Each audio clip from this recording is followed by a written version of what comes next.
Everyone, आज हम लोग शुरू करेंगे इतिहास का प्रश्न नंबर 35 से। श्री भागवत गीता पर टिप्पणी लिखें। आप लोगों को पता होगा श्री भागवत गीता एक ग्रंथ है जिसमें बहुत सारी महत्वपूर्ण बातें लिखी गई है। आइए आंसर देखते हैं। भागवत गीता महाभारत का सबसे महत्वपूर्ण उपदेशात्मक अंश है, मतलब इसमें उपदेश जो दिया गया है उसका ये अंश है। भगवत गीता का शाब्दिक अर्थ है भगवान का गीत। अब गीत तो आप लोग जानते ही होंगे, वास्तव में यह भगवान का गीत ही है। लगभग सभी हिंदू परिवारों में इसका पाठ किया जाता है। इस ग्रंथ में 18 अध्याय हैं। इसकी मूल भाषा संस्कृत है, परंतु आज इसका विश्व की अनेक भाषाओं में अनुवाद हो चुका है। तो आइए यहाँ तक के पंक्ति का हम लोग आसान भाषा में मतलब समझते हैं। सबसे पहली बात कि श्री भगवत गीता जो है उसका शाब्दिक अर्थ होता है भगवान का गीत। भगवान का गीत, और वास्तव में ये भगवान का गीत ही है। इसको आप देखते होंगे हर हिंदू परिवार में पढ़ा जाता है, एक विशेष तरीके से पढ़ा जाता है जिसको सुनने में बहुत अच्छा लगता है। और इसमें मेन संस्कृत भाषा में ये लिखा गया था, जो इसकी मूल भाषा है। मूल भाषा का मतलब होता है जिस भाषा में पहले लिखी गई थी, संस्कृत में, लेकिन बाद में चल करके अंग्रेजी, बांग्ला सब भाषा में इसका अनुवाद किया जा चुका है। आप लोगों को भी पता होगा। और ये आगे की अगर बात करें तो इसमें कितने अध्याय हैं? 18 अध्याय हैं। ये बात इम्पोर्टेंट है। अगला बात यहाँ पढ़ेंगे। महाभारत के युद्ध में श्री कृष्ण अर्जुन के सारथी यानी रथवान यानी रथ को चलाने वाले रहते हैं। कुरुक्षेत्र के रण में कौरवों और पांडवों की सेना युद्ध लड़ने के लिए आमने सामने खड़ी थी। अर्जुन ने कौरवों की सेना में अपने सगे संबंधियों को देखकर युद्ध करने से इनकार कर दिया। यह अपने हाथों से अपने भाइयों तथा अन्य संबंधियों को नहीं मारना चाहता था। ऐसे अवसर पर श्री कृष्ण ने अर्जुन को कर्म करने का उपदेश दिया। यही उपदेश इतिहास में गीता के नाम से प्रसिद्ध हुआ। श्री कृष्ण का उपदेश सुनकर अर्जुन ने अपना धनुष्वान उठा लिया। युद्ध आरंभ हो गया और जिसमें पांडवों की विजय हुई। भगवत गीता से यह शिक्षा मिलती है कि मनुष्य को फल की चिंता किए बिना अपना कर्म करना चाहिए। आइए आम भाषा में समझते हैं। जैसा कि आप लोगों को पता होगा कि महाभारत का युद्ध हुआ था। एक तरफ कौरव थे और एक तरफ पांडव थे। कौरव जो था वो अन्याय कर रहा था और पांडव न्याय की तरफ था। आप कह सकते हैं कि अधर्म की तरफ जहाँ कौरव खड़ा था वहाँ धर्म की तरफ पांडव खड़ा था। लेकिन आप लोगों को ये भी पता होगा कि दोनों अपने भाई ही थे। कौरव और पांडव दोनों एक दूसरे के चचेरे भाई थे। जहाँ आप लोगों को पता होगा कि एक भाई का बेटा कौरव था तो दूसरे भाई का बेटा पांडव था, और दोनों भाइयों में लड़ाई हो रही थी, जिसमें कर्ण भी एक उसका भाई रहता है खास, जो पांडव का रहता है। आप लोगों को पता होगा कुंती का पहला पुत्र रहता है। तो सोचिए, अपने भाई से ही उसको युद्ध लड़ना है और भाई को मारने में उसको बहुत दया आ रही थी। इसी बात पर श्री कृष्ण ने उनसे कहा कि अपने कर्म पर ध्यान दो, फल की चिंता न करो। और उनका जो उपदेश था वो सुन करके फिर अर्जुन अपने हथियार उठा लेता है और युद्ध की शुरुआत करता है, जिसमें कौरवों की हार हो जाती है और पांडवों की जीत हो जाती है। ये 18 दिन तक युद्ध चलता है और ये कुरुक्षेत्र के मैदान में लड़ा जाता है। तो श्री भागवत गीता में इसी के उपदेश को पूरी तरीके से समझाया गया है कि श्री कृष्ण ने अर्जुन को क्या क्या उपदेश दिया। यही महाभारत और श्री भागवत गीता के अंतर्गत बताया गया है। चलिए अगले प्रश्न की तरफ चलते हैं। उम्मीद है आप लोगों को समझ में आ गया होगा। अगला प्रश्न है कि प्राचीन भारत में वर्ण व्यवस्था पर प्रकाश डालिए। तो इसका आंसर देखिए वर्ण व्यवस्था का मतलब आप लोग जानते होंगे कि उस समय में वर्ण का मतलब समझ लीजिए जाति। आम भाषा में जो अभी जाति के नाम से जाना जाता है, उस समय में वर्ण के नाम से जाना जाता था। तो ऋग्वेद में पुरुष सूक्त तथा महाभारत के शांति पर्व में पता चलता है कि ब्राह्मण यानी विराट पुरुष के मुख से ब्राह्मण, बाहु से क्षत्रिय, जांघ से वैश्य तथा पैरों से शूद्र वर्ण की उत्पत्ति हुई है। प्रारंभ में चतुर्ण वर्ण व्यवस्था का आधार कर्म था। ब्राह्मण कर्मकांड संपन्न कराते थे, क्षत्रिय रक्षा करते थे, वैश्य व्यापार करते थे और शूद्र अन्य तीनों वर्णों यानी द्विज की सेवा करते थे। कालांतर में वर्ण व्यवस्था कर्म के बदले जन्म पर आधारित हो गई है। मुझे उम्मीद है कि आपको समझ में नहीं आया होगा, आम भाषा में आपको समझा देता हूँ। पहले कोई भी व्यक्ति जन्म लेता था तो जन्म के आधार पर उसका जाति नहीं होता था। सबसे पहली बात आप समझ लीजिए, काम क्या कर रहा है इसके आधार पर जाति होती थी। अभी में क्या होता है कि अभी जिस परिवार में जिसका जन्म होता है, जिस जाति में, उसी जाति का वो होकर रह जाता है। लेकिन उस समय में क्या था कि आप कर्म जैसा करेंगे उसके आधार पर आपका जाति डिसाइड होगा।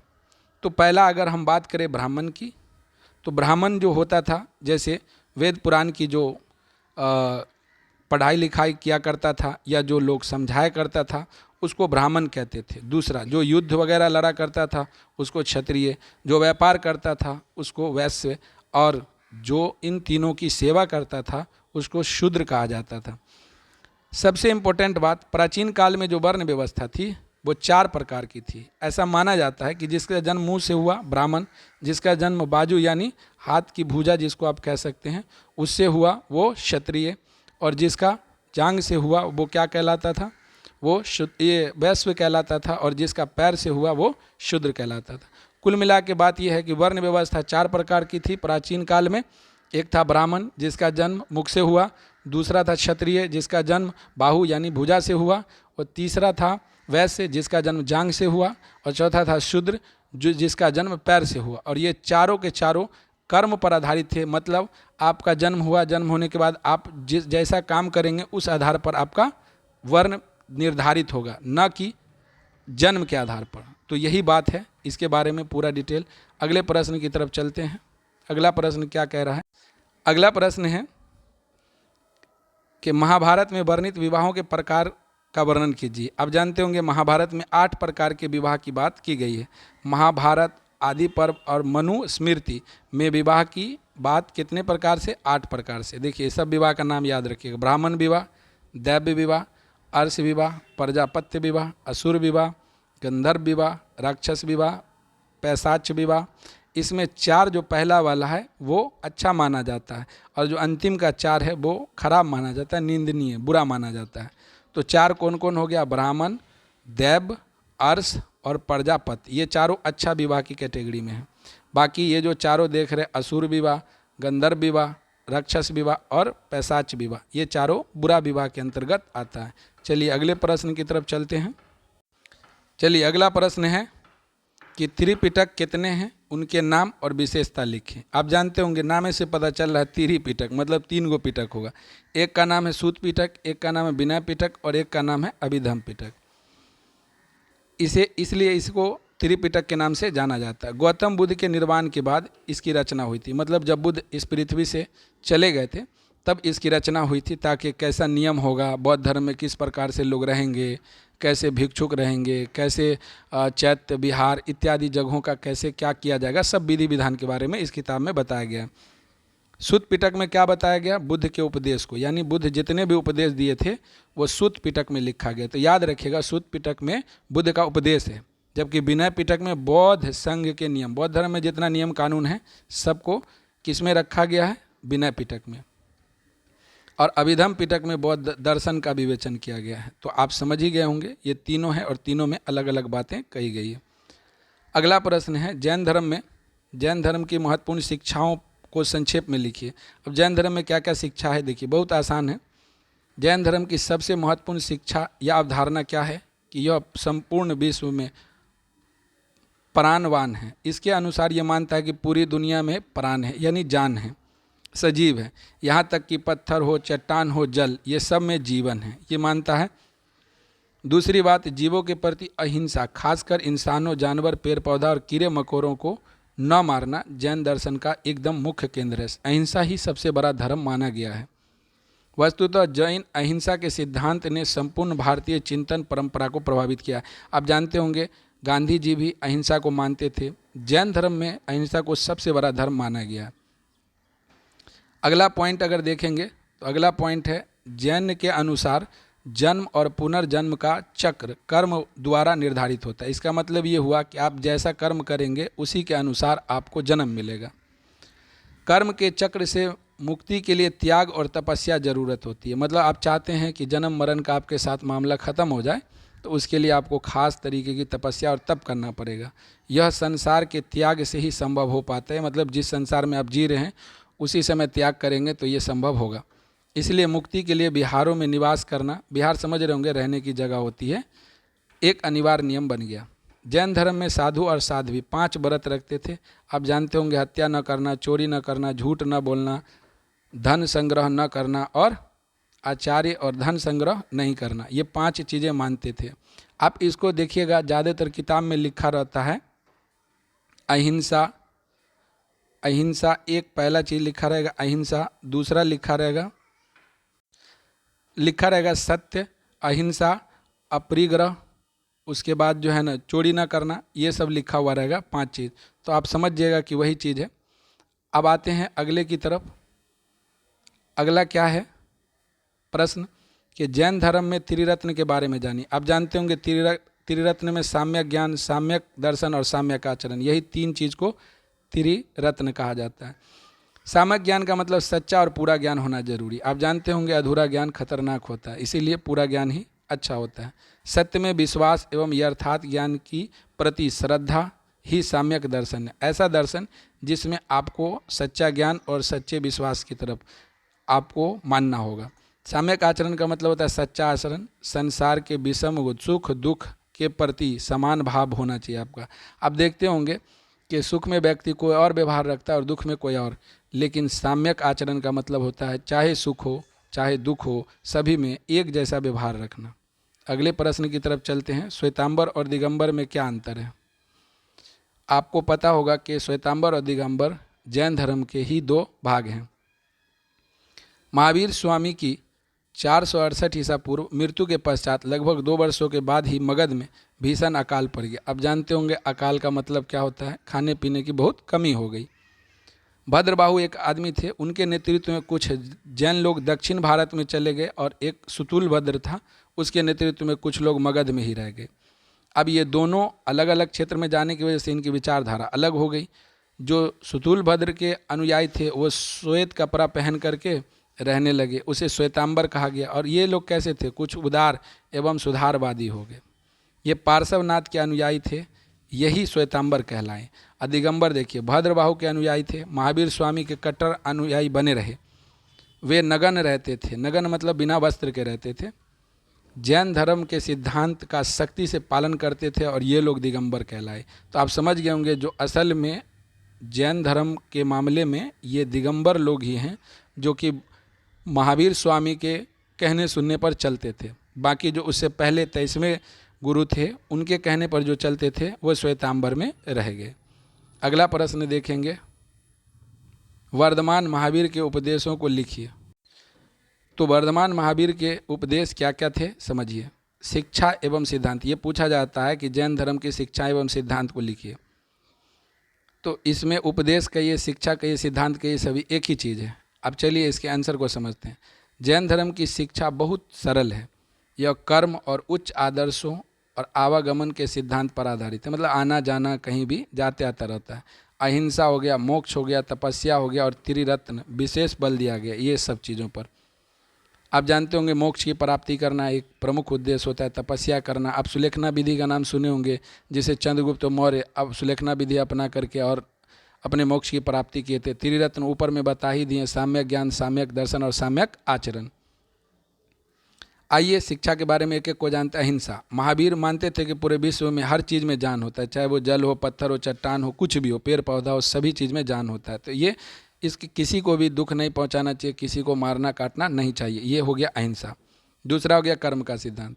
जैन धर्म के अनुसार जन्म और पुनर्जन्म का जो चक्र होता है वो कर्म द्वारा निर्धारित है, मतलब जैसा कर्म करेंगे वैसा ही आपको जन्म मिलेगा।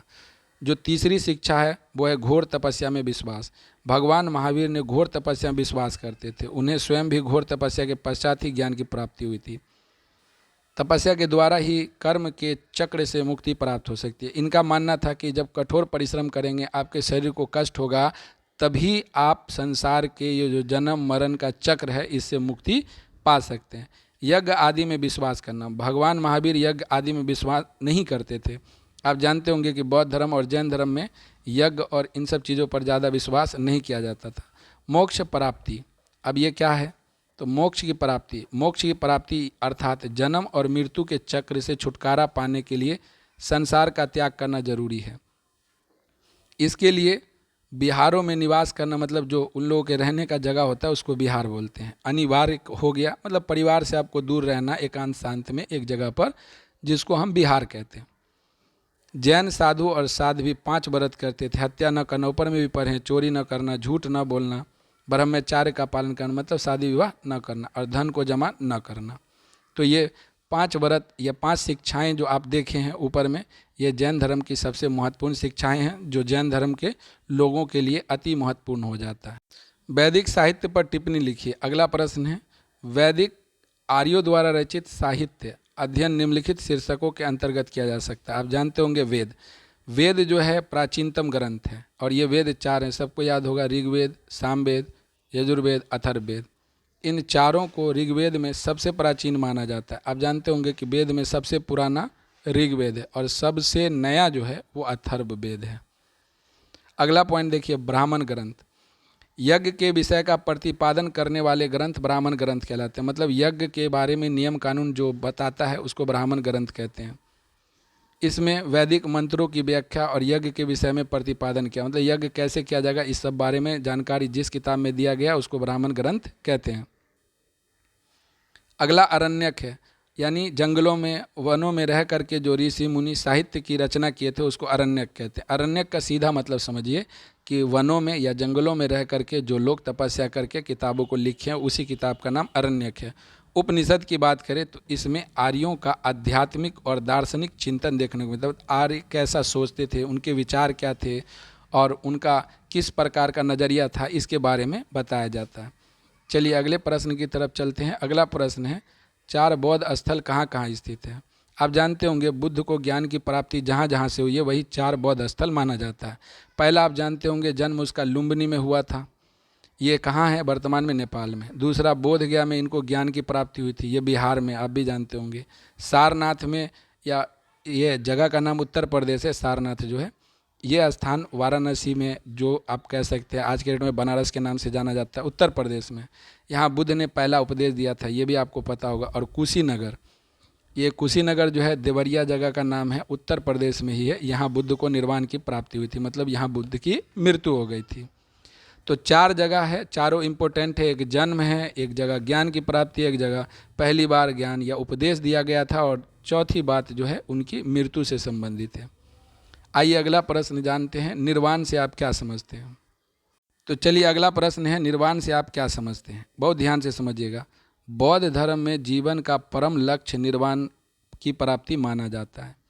जीवन मरण चक्र से मुक्ति ही निर्वाण है। मतलब आप जो जन्म और मरण इन दोनों के बीच का जो चक्र होता है, यानी आप जितनी परेशानी इस दुनिया के अंदर में झेलते हैं, चाहे अपने के लिए, पराये के लिए, किसी भी चीज़ के लिए, अपनी सोच के लिए, समझ के लिए, अपनी इच्छाओं को पूर्ति करने के लिए, इन सब चीज़ों से जब आपको मुक्ति मिल जाती है, समझिए इन सब चीज़ों से आपका दिमाग जब फ्री हो जाता है, कुछ नहीं सोचता है, तो समझ जाइए कि यही निर्वाण है। बौद्ध धर्म के निर्वाण का सिद्धांत वैदिक धर्म के निर्वाण के सिद्धांत से पूर्णतः भिन्न है, मतलब अलग है।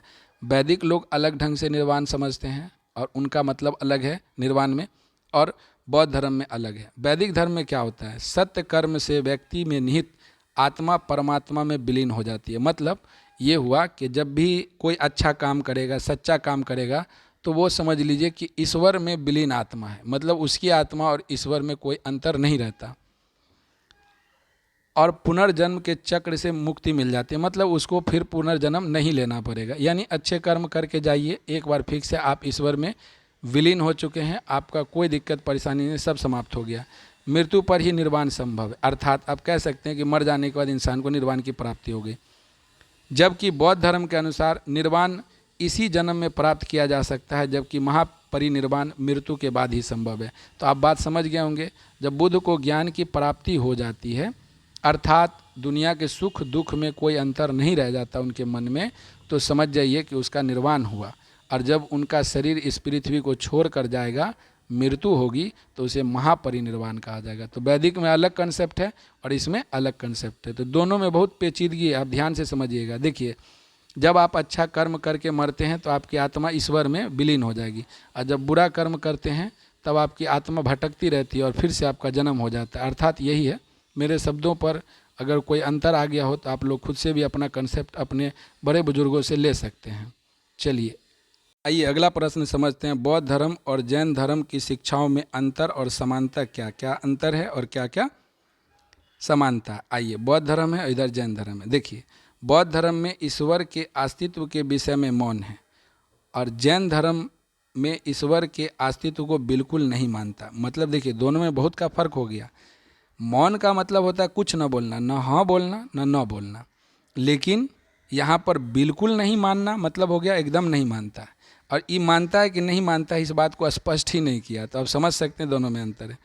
दूसरा, पूजा पाठ भजन कीर्तन कर्म के समक्ष व्यर्थ है। ये मानता है कि काम ही अच्छा है, पूजा पाठ ये सब चीज़ का कोई मतलब नहीं है। अगर हम बात करें दूसरी तरफ तो प्रार्थना कुछ भी नहीं है, तप और व्रत ही मोक्ष प्राप्ति के साधन है। आप समझ गए होंगे, जैन धर्म में प्रार्थना को कुछ नहीं माना गया, जबकि तप और व्रत को ही सब कुछ माना गया है।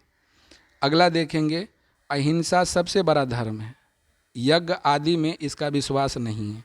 तो अहिंसा को सबसे बड़ा धर्म माना गया, इसमें यज्ञ वगैरह का कोई ज़रूरत नहीं है इसके लिए। अहिंसा अत्यधिक बल देता है, इसमें भी माना गया है, लेकिन जड़ पदार्थों में जीवन का आभास, यानी हर चीज़ों में इन्होंने प्राण माना है, जबकि बौद्ध धर्म में हर चीज़ों में प्राण नहीं माना है। मोक्ष की प्राप्ति के लिए अच्छे कर्म और पवित्र जीवन पर बल देता है, और ये मोक्ष प्राप्ति के लिए 3 चीज़ों को मानता है, साम्यक ज्ञान, साम्यक आचरण और साम्यक दर्शन। चलिए अगला पॉइंट समझते हैं। अगला पॉइंट क्या है, देखिए, संघ को धर्म का प्रचार माध्यम बनाता है और मठों को अध्ययन अध्यापन का कार्य होता है। आप समझ गए होंगे। देखिए, संघ का मतलब होता है जो ग्रुप बना करके बौद्ध धर्म के लोग रहते हैं, वो प्रचार जाके करते हैं जगह जगह पर जा करके, और जो लोग जहाँ पर मठ में रहते हैं, मठ एक रहने की जगह होती है, वहाँ पर पढ़ाई लिखाई होती है और उसकी समझदारी वगैरह का काम चलता है। इसमें संघ होता ही नहीं है, तो ये अंतर हो गया। परंतु धर्म प्रचार के लिए प्रचारक होता है, यानी धर्म प्रचार के लिए इसमें भी लोग इधर उधर जाते आते रहते हैं।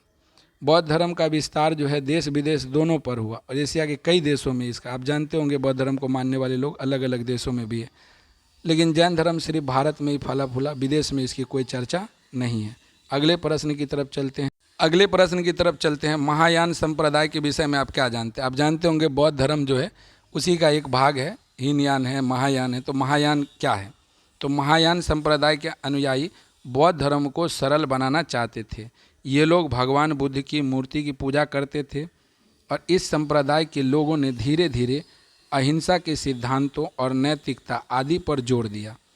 यह प्राचीन और मध्य एशिया में चीन और मध्य एशिया में अधिक प्रचलित हुआ। अब देखिए, महायान में क्या होता है कि बुद्ध की मूर्ति बना करके और उसका पूजा पाठ किया जाने लगा, जबकि हीनयान में ऐसा नहीं होता है। और इसमें अहिंसा और नैतिकता, आप जानते होंगे मोरल क्वालिटीज जो होता है उसके ऊपर बहुत जोर दिया गया है। और एशिया में ये ज़्यादा फैला है। कौन से एशिया में, मध्य एशिया में और चाइना में। चलिए अगले प्रश्न की तरफ चलते हैं। अगला प्रश्न है वज्रयान संप्रदाय के विषय में। आप जानते होंगे हीनयान, महायान, वज्रयान। वज्रयान समझिए, वज्रयान संप्रदाय का उदय 8वीं शताब्दी में बंगाल एवं बिहार में हुआ। आप जानते ही होंगे, अभी बिहार में आप लोग रहते हैं और बंगाल जो आपसे अलग हो गया काफ़ी पहले। इसके अनुयायी कई प्रकार की गोपनीय क्रिया करते हैं, मतलब छुपा के बहुत सारी चीज़ें करते हैं। स्त्रियां एवं मदिरा आवश्यक होती है, मतलब इसमें महिला और शराब दोनों बहुत इम्पोर्टेंट माना जाता है। इस संप्रदाय में देवियों का महत्व था, जिन्हें बुद्ध की रानियों के रूप में प्रस्तुत देवियों को तारा कहा गया है। तो आप समझ गए होंगे कि बुद्ध की जो रानियां थी उसको तारा का नाम इसमें दिया गया। यह धर्म पंजाब, कश्मीर, सिंध और अफगानिस्तान तक फैला हुआ था। इसकी बुराइयां ही कालांतर में बौद्ध धर्म के पतन का कारण बनी। आप जानते होंगे कि वज्रयान ने ही बौद्ध धर्म पर समझिए बज्जर खसा दिया, इसलिए क्योंकि इसकी वजह से बौद्ध धर्म का नाश हो गया। हीनयान और महायान दोनों में क्या अंतर है, अभी और अच्छे से समझिएगा। देखिए, महायान मत है उनका कि बुद्ध को देवता मानकर उसकी मूर्ति की पूजा करेंगे, पहली बात। जबकि हीनयान में बुद्ध को आदर्श माना गया और पवित्रता का प्रतीक पुरुष मानता है। इसकी पूजा नहीं होती है, कोई मूर्ति इसमें नहीं बनाई जाती। दूसरा, यह विश्वास और श्रद्धा पर ज़्यादा बल देता है।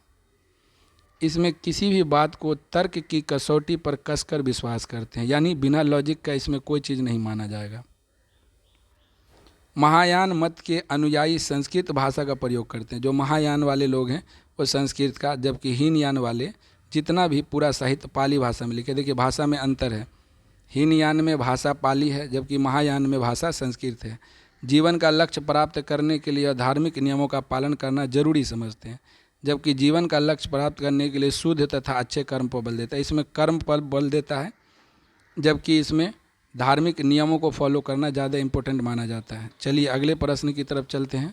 अगला प्रश्न और आज का अंतिम प्रश्न ये होगा, बहुत इम्पोर्टेंट प्रश्न है, काफ़ी बार एग्जाम में पूछा गया। प्रश्न क्या कह रहा है, देखिए, गौतम बुद्ध के आदर्शों यानी शिक्षाओं का उल्लेख करें। कुल मिला के बौद्ध धर्म की शिक्षा क्या है और बौद्ध धर्म के अष्टांगिक मार्ग क्या है, दोनों का मतलब एक ही है और इसी को हम लोग जानेंगे। आप जानते होंगे कि 4 सिद्धांत बौद्ध धर्म में था, 4 आर्य सत्य भी कह सकते हैं, और अष्टांगिक मार्ग एवं 10 सील है। देखिए बौद्ध धर्म में 4 आर्य सत्य है, अष्टांगिक मार्ग में 8 बातें बताई गई है और 10 सील है, इसमें 10 बातें बताई गई है। बुद्ध ने आचरण की शुद्धता हेतु सीलों के अनुपालन पर जोर दिया। मतलब अगर आप चाहते हैं कि आपका आचरण शुद्ध हो जाए तो इसके लिए 10 सील को आपको फॉलो करना पड़ेगा। बौद्ध धर्म की एक बुद्धिवादी धर्म था जिसमें अंधविश्वासों का स्थान नहीं था। बिना लॉजिक के कोई बात नहीं होती थी, अंधविश्वास इसमें नहीं माना जाता था। बौद्ध धर्म के अनुसार मनुष्य के जीवन का चरम लक्ष्य यानी बहुत बड़ा लक्ष्य अगर कोई कहे या अंतिम लक्ष्य कहे तो निर्वाण की प्राप्ति है। आपको मैंने निर्वाण बता दिया है, दुख और सुख के अंतर से फ्री हो जाना। बुद्ध संसार को क्षणिक मानते हैं, क्षणिक मतलब तुच्छ, बहुत छोटी सी चीज़ मानते हैं, और ईश्वर की सत्ता में इसका विश्वास नहीं था। मतलब ईश्वर होता है इस बात में विश्वास नहीं करते थे। ईश्वर और आत्मा में विश्वास न होते हुए भी पुनर्जन्म कर्म फल में इनका विश्वास था। अब देखिए, कर्म में ये विश्वास करते हैं और पुनर्जन्म में भी विश्वास करते हैं, लेकिन ईश्वर में नहीं करते हैं। जाति व्यवस्था में भी इनका विश्वास नहीं था। मतलब जाति व्यवस्था में विश्वास नहीं करते थे कि कोई जाति छोटी या बड़ी होती है। चलिए अगले की तरफ चलते हैं। अगली बात यह है कि बुद्ध के उपदेश सरल, व्यवहारिक और जन भाषा में थे। मतलब उस समय में जो लोग जिस भाषा का प्रयोग करते थे उसी भाषा में वो समझाते थे। उनका व्यवहार बिल्कुल सरल यानी सीधा था, जो आम लोग आसानी से फॉलो कर सकते थे। इसलिए वे शीघ्र ही लोकप्रिय हो गए, इसलिए वो बहुत ज़्यादा फेमस हुए। उन्होंने जीवन की सादगी पर बल दिया, मतलब एकदम साधारण जीवन जी लीजिए। वैदिक कर्मकांड, आप जानते होंगे वैदिक धर्म में बहुत कर्मकांड होता था, उसका विरोध किया। अब ये बहुजन हितायत यानी अधिक लोग जिस चीज़ को जो चीज़ अधिक लोगों के लिए अच्छा होता है उसको बहुजन हितायत कहते हैं। अब बहुजन सुखाय का मतलब होता है जो बहुते लोगों के लिए सुख की बात हो के सिद्धांत में विश्वास करते हैं। मतलब अधिक से अधिक लोग सुखी रहे, अधिक से अधिक लोगों की बात हो। बुद्ध धर्म ने 4 आर्य उपदेश दिए। पहला, संसार में दुख है, दुख का कारण है, यह कारण इच्छा या वासना है और वासना को नष्ट करके दुख को दूर किया जा सकता है। ये 4 बातें बताई गई है बौद्ध धर्म का 4 आर्य सत्य। पहला कौन सा है? संसार में दुख है, दूसरा दुख का कारण है और दुख का कारण इच्छा या वासना है और इस वासना को ख़त्म करके ही इसको दूर किया जा सकता है। अष्टांगिक मार्ग में 8 बातें बताई गई है। पहला, साम्यक दृष्टि, 4 आर्य सत्यों की सही परख होनी चाहिए आपको, यानी सही समझ होनी चाहिए। साम्यक वाणी यानी धर्म सम्मत एवं मृदु वाणी का प्रयोग करें। मतलब अच्छा से अच्छा शब्द का प्रयोग करिए। जो वाणी आप बोलते हैं, जो भी बात आप बोलते हैं, अच्छा बोलिए, किसी को बुरा ना लगे। साम्यक संकल्प, भौतिक वस्तु और दुर्भावना का त्याग कर दीजिए। ऐसा संकल्प लीजिए कि आपको किसी चीज़ से कोई मोहब्बत या लगाव न रहे, ऐसी चीज़ों से जो भोग विलासिता वाली होती है। सतत कर्म करते रहना चाहिए। साम्यक कर्म का मतलब होता है लगातार आप काम करते रहिए। अगला है साम्यक आजीव, सदाचारी जीवन जीते हुए ईमानदारी और आजीविका को कमाना, यानी आप एकदम ईमानदारी और सही रास्ते पर चलकर पैसा कमाइए। साम्यक व्यायाम का मतलब होता है विवेकपूर्ण प्रयत्न एवं शुद्ध विचार का ग्रहण करना। यानी आप देखते होंगे कि लोग शुद्ध विचार को ग्रहण करने के लिए कई जगह पर जाते हैं। साम्यक स्मृति, अपने कर्मों के प्रति विवेक एवं सावधानी सदैव स्मरण रखना चाहिए, यानी याद रखना चाहिए। मन हो गया, वचन हो गया, जो बोलते हैं आप, कर्म हो गया यानी जो काम करते हैं, प्रतीक की क्रिया के प्रति सचेत रहना चाहिए, मतलब कोई भी काम आप ऐसा ना करें जिससे कि लोगों को कष्ट पहुँचे। साम्यक समाधि यानी चित्त की समुचित एकाग्रता हो, जैसे आपका मन है ना वो एक जगह पर रहना चाहिए। और अगली बात बताई गई है साम्यक समाधि के बाद, बुद्ध के अनुसार जीवन का अंतिम लक्ष्य निर्वाण की प्राप्ति होना चाहिए। निर्वाण वह अवस्था है जिसमें व्यक्ति को परम शांति एवं सुख की प्राप्ति हो जाती है। बाद में चलकर बुद्ध के अनुयायी दो संप्रदाय यानी हीनयान और महायान में बट गए। ये सब नहीं भी लिखेगा तो काम चल जाएगा। बुद्ध का अंतिम लक्ष्य होता था निर्वाण की प्राप्ति, यानी सुख दुख से फ्री हो जाना, बिल्कुल चिंता और फिक्र नहीं होना। चलिए 51 से हम अगले एपिसोड में बताएंगे। आज के लिए इतना ही।